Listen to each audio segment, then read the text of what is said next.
তো আমরা যদি যেহেতু বাজেট নিয়ে আলোচনা হচ্ছে, আমরা যদি বাজেটটা দেখি, যেহেতু এই বছরের বাজেট আমরা এখনো পাইনি, পাবো সামনে, কিন্তু গত বছরে আমাদের যে বাজেট ছিল দেখবেন 24-25, এখন যে ফিসক্যাল ইয়ারটা চলছে, যেটা জুনের 30 তারিখে শেষ হবে, সেটার বাজেটটা যদি দেখি আমরা, তাহলে সেটা সাইজ কতটুকু ছিল, সেটা সাইজটা যেটা ছিল সেটা হলো যে টোটাল বাজেটটাকে যদি বাংলাদেশে যে 700-750 কোটি টাকা যে বাজেট হয়, সেই বাজেটটাকে যদি আমরা একটা পাই ধরি,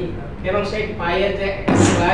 স্লাইস যে স্বাস্থ্য মন্ত্রণালয় পায় বা স্বাস্থ্য খাত পায়, তো সেই স্লাইসের ইয়েটা কি রকম, ম্যাগনিটিউডটা কি রকম, তাহলে সেটা হচ্ছে যে 5% এর মতো, 5.2% ছিল। দ্যাট মিন্স আমরা টোটাল বাজেটের গত বছরে দ্যাট মিন্স এই যে এখন যে ফিসক্যাল ইয়ারটা আমরা চলছে অতিবাহিত করছি, সেখানে 5% মতো বাজেটের, টোটাল বাজেটের, বাংলাদেশের রাষ্ট্রীয় বাজেটের 5% হচ্ছে যে বরাদ্দ করা হয়েছে। এটা যদি আমরা দেখি যে এই 5% আমাদের জিডিপির কত অংশ,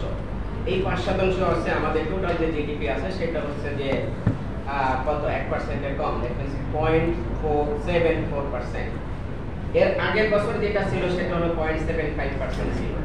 গত বছর দ্যাট মিন্স এখন যেটা চলছে সেটা 0.74%। তো এই পরিসংখ্যানগুলো আমরা একটু জানি, একটু নেক্সট স্লাইডে যাই। ওকে,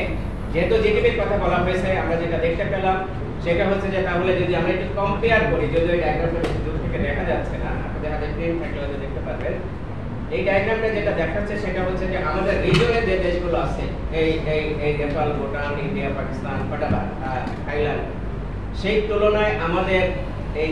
বাজেটটা জিডিপির পার্সেন্টেজ হিসেবে কত, সেটা দেখেন যে একদম নিচে যে রেড লাইন, বোল্ড রেড লাইনটা, সেটা হচ্ছে যে বাংলাদেশ, এবং সেটা মানে সবাই তলানিতে আছে, এবং সেটা কিন্তু ইনক্রিজিং, মানে ট্রেন্ডটা কিন্তু ইনক্রিজিং না, ট্রেন্ডটা কিছুটা নেগেটিভ, দ্যাট মিন্স ডিক্লাইন করছে, যাবে। ওকে, সো ট্রেন্ডটা ডিক্লাইন করছে। সো আমরা এখানে বুঝতে পারলাম যে কারণে এখানে গত 20 বছরে, গত মানে 2000 সাল থেকে 2018 সাল পর্যন্ত আছে, নেক্সট স্লাইডটা দেওয়া হয়নি। ওকে, তো সেখানে আমরা দেখতে পাচ্ছি যে আমাদের অবস্থানটা কোথায়, দ্যাট মিন্স আমাদের অবস্থানটা এই অ্যাজ পার্সেন্টেজ অফ জিডিপি, আমাদের যে অ্যালোকেশনটা সেটা হচ্ছে যে সাউথ এশিয়ান কান্ট্রিগুলোর ভিতরে, সাউথ ইস্ট এশিয়ান কান্ট্রিগুলোর ভিতরে একদম তলানিতে আছে।